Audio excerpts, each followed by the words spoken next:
నమస్తే, తెలుగు రాజ్యంకి స్వాగతం. నేను మీ సంధ్య. E20 ఇథనాల్ పెట్రోల్ ప్రజెంట్ దేశవ్యాప్తంగా మరొకసారి చర్చకు దారితీసే అవకాశం ఉందా అనంటే, ప్రధాని మోదీ ఇంటిని ముట్టడించేందుకు ప్రయత్నాలు జరుగుతున్నాయన్న నేపథ్యంలో ఈ E20 ఇథనాల్ పెట్రోల్తో మా పాత వాహనాలన్నీ ధ్వంసమైపోతున్నాయి. అంటే ఈ ఇథనాల్కి సంబంధించి మోటార్ అది సిద్ధంగా లేకపోవడం వల్ల రిపేర్కి వస్తున్నాయన్న ఒక వాదనను వాహనదారులు తీసుకొస్తున్నారు. అది కొత్త టెక్నాలజీకి మాత్రమే లింక్ చేశారు అన్న వాదనతో పాటు ఇథనాల్ అందుబాటులోకి వస్తే ధరలు తగ్గుతాయి అంటూ గతంలో నితిన్ గడ్కరీ చేసిన కామెంట్స్ ఏమైపోయాయి అంటూ ఆయన మీద ట్రోల్స్ చేయడం, ఆయన పరువు నష్టం దావా వేయడం, ఇవన్నీ మనం చూసాము. మరొకసారి ఇటు ప్రధాని మోదీ ఇంటి ముట్టడికి సంబంధించి E20 ఇథనాల్ పెట్రోల్కి సంబంధించి మరొకసారి పెద్ద ఎత్తున చర్చ జరుగుతోంది. ఎక్కడ లోపం జరిగింది, మరి ఇది గడ్కరీ గారికి సంబంధం లేకపోయినా ఇది నా శాఖ కాదు అంటే ఆయన చెప్తున్న నేపథ్యంలో మరి ప్రధాని ఇంటి ముట్టడి దాకా వెళ్తున్న సందర్భం మనం చూస్తున్నాము. డీటెయిల్స్ తెలుసుకునే ప్రయత్నం చేద్దాం. సీనియర్ పొలిటికల్ అనలిస్ట్ భరద్వాజ్ గారు మనతో ఉన్నారు. ఆయన మాటల్లో. భరద్వాజ్ గారు నమస్తే. నమస్తే. ఏంటి అసలు E20 ఇథనాల్ పెట్రోల్కి సంబంధించి ఎందుకు ఇంత పెద్ద ఎత్తున డిస్కషన్ జరుగుతుంది? ఎక్కడ ఇన్ఫర్మేషన్ ఇవ్వడంలోనా లేకపోతే అవగాహన పెంపొందించడంలో లోపమా, ఏంటిది? అవగాహన కల్పించడానికి వాళ్ళు ప్రయత్నం ఎప్పుడూ చేయరండి, ఏదో చెప్తారు అంతే. చెప్పినది ఏది జరిగిన పాపాన పోలేదు ఈ ప్రభుత్వం పర్టికులర్గా. ఓకే, అంటే నోట్ల రద్దు అప్పుడు ఒక మాట చెప్పారు, ఈ నోట్ల రద్దు ద్వారా నల్ల డబ్బు మొత్తం కంట్రోల్లోకి వచ్చేస్తుంది కాబట్టి దేశ సంపద, నిజానికి వీళ్ళు అధికారంలోకి వచ్చిందే ఆ రోజున విదేశాల్లో ఇరుక్కుపోయినటువంటి నల్ల డబ్బు అనే నెరేటివ్లో వీళ్ళు వచ్చారు. అది అక్కడ స్విస్ బ్యాంకులో ఒక్కొక్కళ్ళకి ఇన్ని కోట్లు ఉన్నాయి అన్ని కోట్లు ఉన్నాయి అవన్నీ వచ్చేస్తే ఇక్కడ ధరలు పడిపోతాయి, పెట్రోల్ 11 రూపాయలకే లీటర్ దొరికేస్తుంది అని చెప్పి వీళ్ళు సోషల్ మీడియాలో పోస్టర్లు తయారు చేసి సర్క్యులేట్ చేసిన చరిత్ర ఉంది. అలాగే నోట్ల రద్దు టైంలో కూడా అయిపోయింది, ఇంకొక 2 నెలలు మీరు ఈ కష్టాలు భరిస్తే ధరలు తగ్గిపోతాయి, ప్రతి వస్తువు మీకు అందుబాటు ధరల్లోకి వచ్చేస్తుంది అని చెప్పారు. కానీ ఏదీ తగ్గలేదు, పెట్రోల్ ధర అసలు తగ్గలేదు. ఇక్కడ చాలా వండర్ విషయం ఏంటంటేనండి, ఇది అంతర్జాతీయ మార్కెట్లో ముడి చమురు ధరలు దారుణంగా పడిపోయిన సందర్భంలో కూడా ధరలు పెంచుకుంటూనే వెళ్ళారు తప్ప తగ్గించే ప్రయత్నం చేయలే. ఎందుకు చేయలేదంటే, తగ్గిస్తే మళ్ళీ అదేదో జనాలు ఒక మూడ్లో ఉన్నారు, మళ్ళీ దీన్ని డిస్టర్బ్ చేయటం అవుతుంది అన్నట్టుగా మాట్లాడారు వాళ్ళు. కాబట్టి ధరలు తగ్గించటం అనేది మీ దగ్గర నుంచి ఆశించిన ప్రతిసారి భంగపడుతూనే ఉన్నారు. ఇప్పుడు మీరు ఇథనాల్ వాడి, అంటే ఇథనాల్ అంటే ఏమి లేదు, అది మొక్కజొన్నలు వీటన్నిటినీ ఎలాగైతే మొలాసిస్ నుంచి పుట్టిస్తారో అలాగే మిగిలిన వాటి నుంచి కూడా పుట్టించవచ్చు. బియ్యము, గోధుమలు, అలాగే మొక్కజొన్నలు వీటన్నిటినీ పులియబెట్టి దాని నుంచి తీసినటువంటి దీన్ని తీసుకొచ్చి ఇక్కడ కలుపుతారు. దీనిలో కలపడం ద్వారా ఒక శక్తి నడుస్తుంది, అది ఉపయోగకరము, మనం తక్కువ ధరలో పని అయిపోతుంది, విదేశీ మారక ద్రవ్యాన్ని ఆదా చేసిన వాళ్ళం అవుతాం అని చెప్పినప్పుడు ధరలు తగ్గాలి కదా, పెట్రోల్ ధరలు. ఆ ప్రైస్ లిస్ట్ ఎందుకు ప్రకటించారు మీరు? ఇథనాల్ పెట్రోల్ లీటర్ 10 రూపాయలే అని చెప్పండి, జనాలందరూ వెళ్తారు అక్కడికి. దానికి ముందు మీరు చేయవలసిన పని, ఇది ఏ ఇంజన్లకి ఉపయోగకరము ఏది కాదు.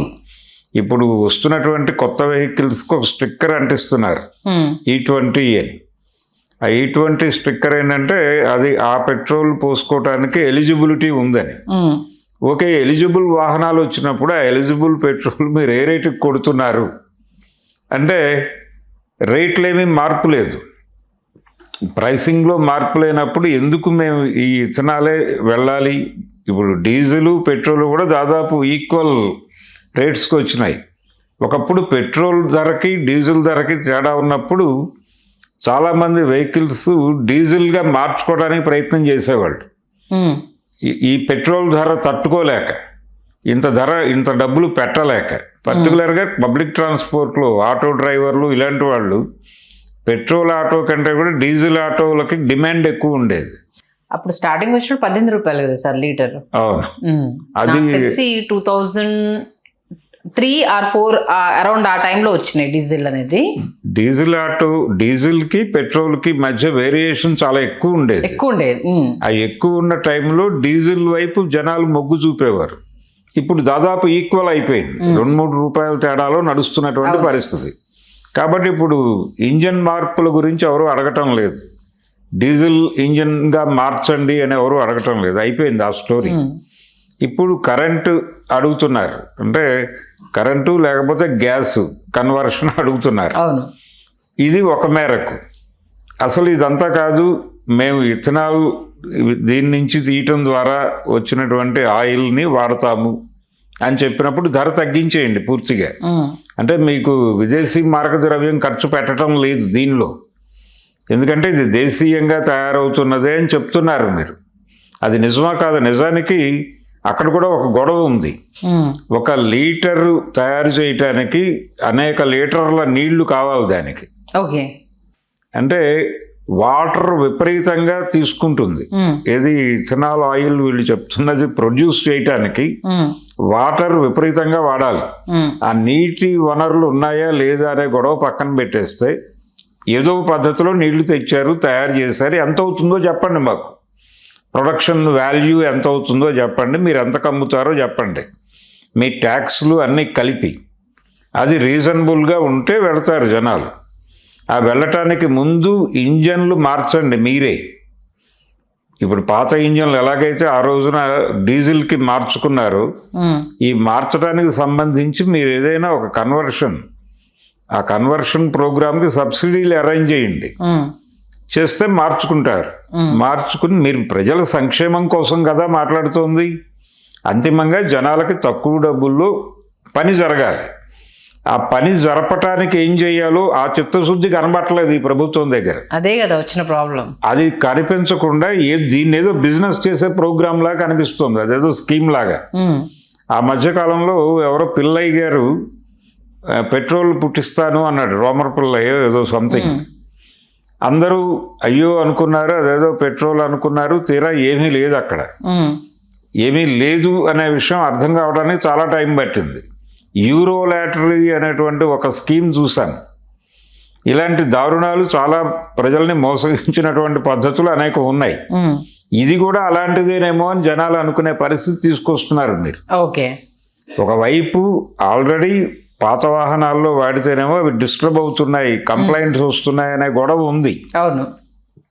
రెండో వైపు కొత్త తరహా ఇంజన్లు, దానికి సెట్ అయ్యేటువంటి ఇంజన్ డిజైన్ ఏదో ఉంది. అలాంటి ఇంజన్స్తో అయితే ప్రాబ్లం లేదని చెప్తున్నారు మీరు. మరి ఉన్న వెహికల్స్ అన్నీ అమ్మేసుకోలేరు కదండి, ఈరోజు రూపాయి పావులాకి అమ్మేసుకోలేరు. అంతే కదా. కాబట్టి దీనికి మార్చుకోవడానికి మీరు ఏదో స్కీమ్ చెప్పండి. ఏదో స్కీమ్ చెప్పి దానికి ఏదో సబ్సిడీ ఇచ్చి, ఇదివరకు ప్రభుత్వాలు అలా చేసేవి, ఈ కన్వర్షన్ సబ్సిడీలు ఇచ్చేవాళ్ళు. అలాంటిది కూడా మీ నోటి నుంచి ఒక్క మాట బయటకు రావట్లే. కాబట్టి ఈ ఇథనాల్ ఓకే, మీరు ప్రజలకి అనుకూలంగా ఏదో చెయ్యాలి అనుకున్నారు.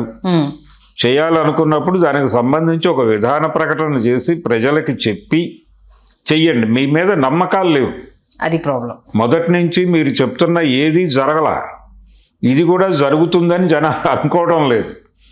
అనుకునేలాగా మీరు ఏదైనా ఒక స్క్రిప్ట్ జనాల ముందు పెడితే దాని మీద ఒక డిస్కషన్ పెట్టండి. మీకు విస్తృతంగా ఇప్పుడు సోలార్ ఎనర్జీ ఇవన్నీ కూడా జనంలోకి తీసుకెళ్ళడానికి ముందు వాళ్ళు విస్తృత ప్రచారం చేశారు.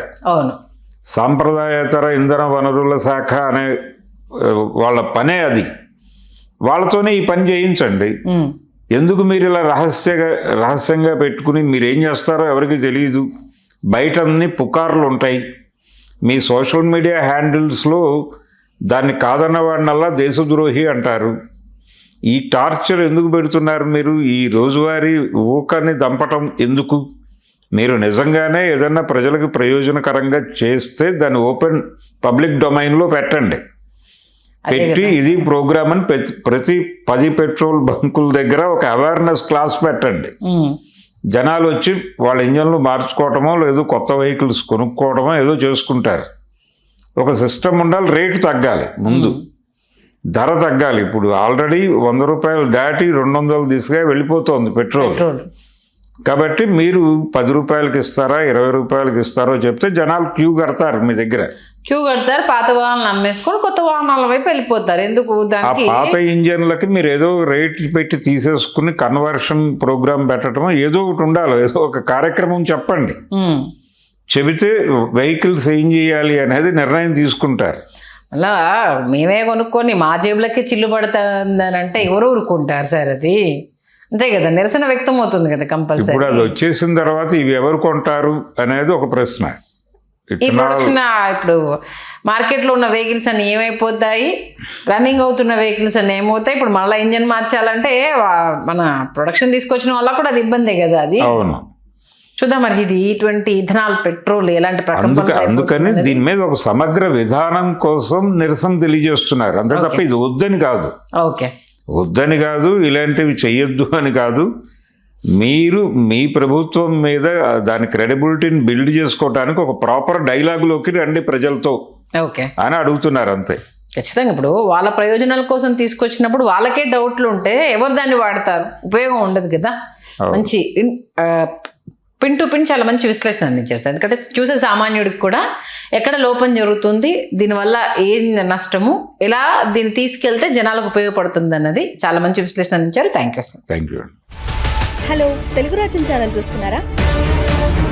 సామాజిక రాజకీయ జీవన చిత్రణే తెలుగు రాజ్యం. అతిశయోక్తులు అసత్యాలు ఉండవు. రాజకీయ కోణం కాదు, ప్రజా కోణమే కొలబద్ద. తెలుగు రాజ్యం వీక్షణ మీ ఉత్తమ అభిరుచికి నిదర్శనం.